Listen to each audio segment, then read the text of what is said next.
Good morning ka-friendship. Today's video ay magluluto tayo ng bihon guisado. Okay, so sit back and relax and please watch this video until the end. Hello everyone, this is Toto Mira. Sana samahan ninyo ako sa bawat pagluluto ko sa aking munting kusina.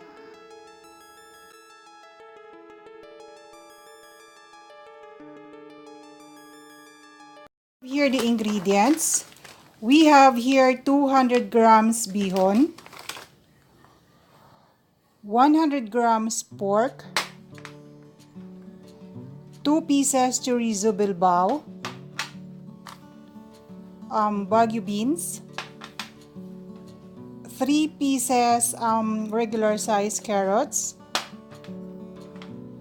spring onion. We have here broccoli, cabbage or repolyo. We have here garlic, onion, tomato, 4 pieces calamansi, and 2 pieces bell pepper. Meron tayong green, meron tayong red. Gagamit din tayo ng knorr liquid seasoning, sesame oil, cooking oil, and of course, salt and pepper. Okay, so ka-friendship, let's start cooking. Friendship, ang una natin gagawin ay i-blanch natin yung broccoli. Okay, make sure na kumukulo yung tubig natin bago ilagay yung ating broccoli, and then lagyan natin ng kunting asin.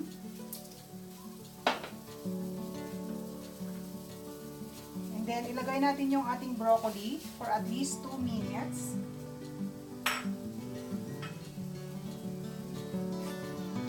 So, after 2 minutes ka-friendship, i-remove natin yung ating broccoli sa boiling water, and then ilalagay natin sa tubig na may ice to stop the process of cooking. Okay, so set aside na lang muna natin siya ka-friendship. What we're going to do next ka-friendship, sa the same wok, ipiprito natin yung ating chorizo bilbao. Lagay tayo ng konting cooking oil. And then ipiprito lang natin siya.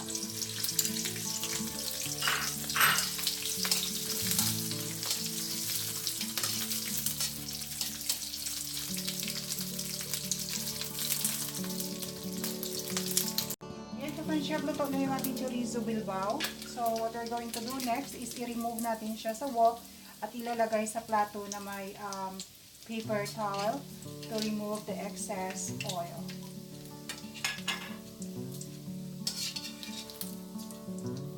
So, set aside na lang muna natin ang ating chorizo bilbao ka-friendship.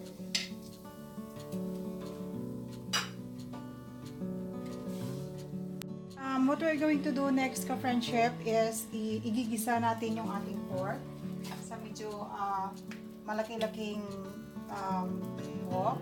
So, ayan, magdagdag tayo ng konting, at least a tablespoon of cooking oil.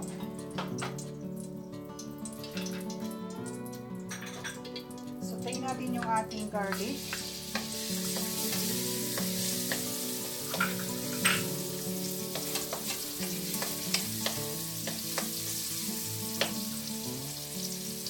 Next, ang ating onion.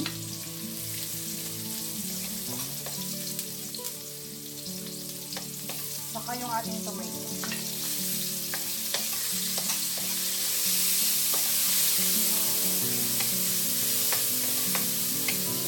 This point, pwede na natin idagdag yung ating pork.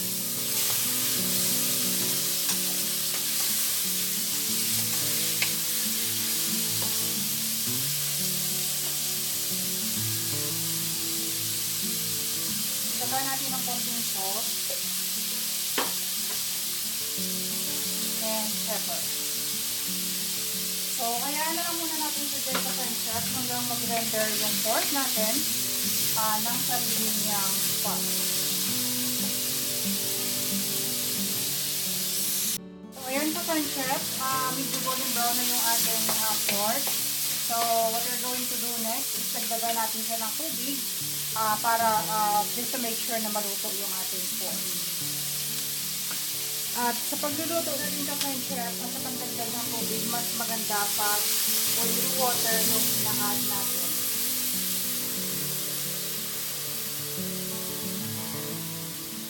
So, ayan.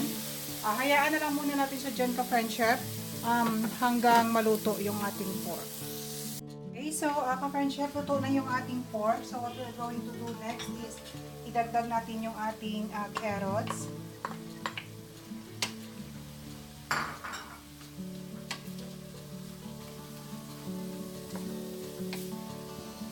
So wag natin i-overcook yung ating vegetables ka-French chef kasi mas maganda siya kapag meron pa siyang crunch. And then dagdag na rin natin yung ating baguio beans.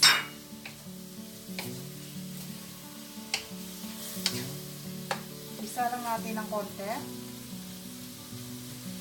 hanggang maging half cook yung ating carrots at baguio beans. At point ka French chef, idagdag na natin yung ating bihon. So ayan ang ating bihon ka French chef.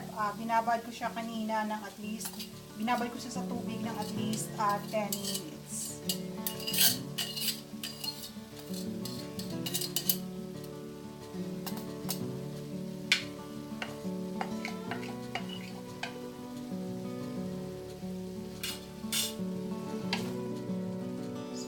Haluin lang natin mabuti.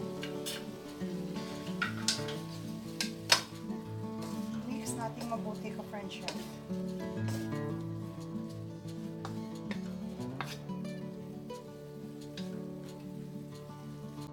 At this point ka French chef, pwede na tayong magdagdag ng ating knorr with seasoning.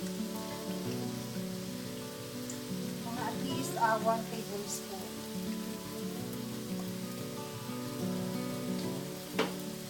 Then, dagdag na rin natin yung ating, dagdagan natin ng konting sesame oil.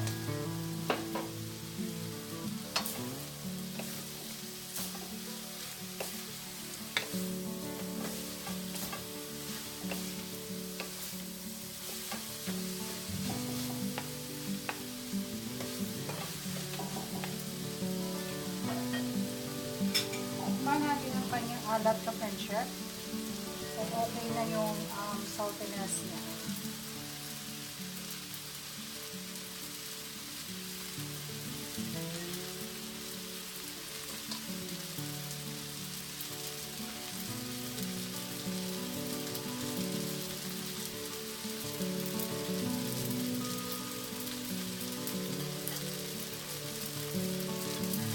So, yan okay na siya ka-French chef. So, what we're going to do next is dagdag natin yung ating chorizo bilbao.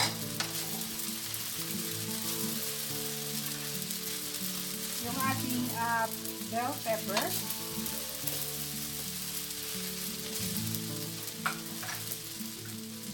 Saka yung ating cabbage.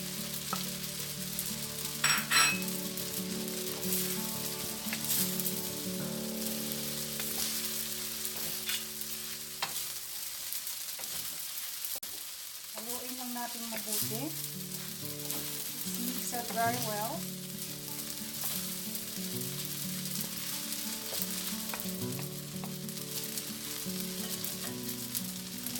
Dagdag natin yung ating broccoli.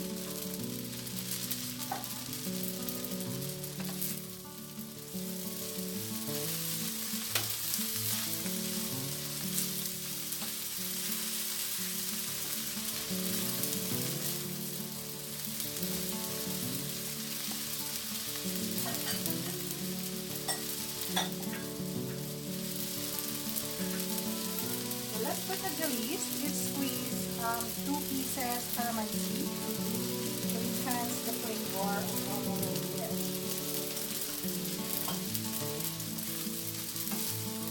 So ayan ka French chef, tutok na yung ating Bihon Guisado. Ready for serving na siya.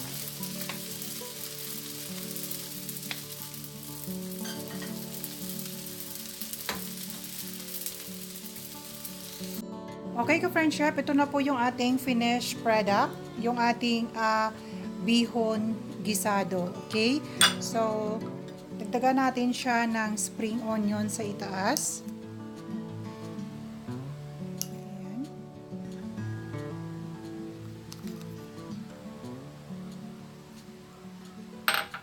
And then, dagdagan natin ng calamansi dahil kailangan natin siyang i-squeeze later. Okay? So, ayan na po ka-friend chef yung ating bihon gisado.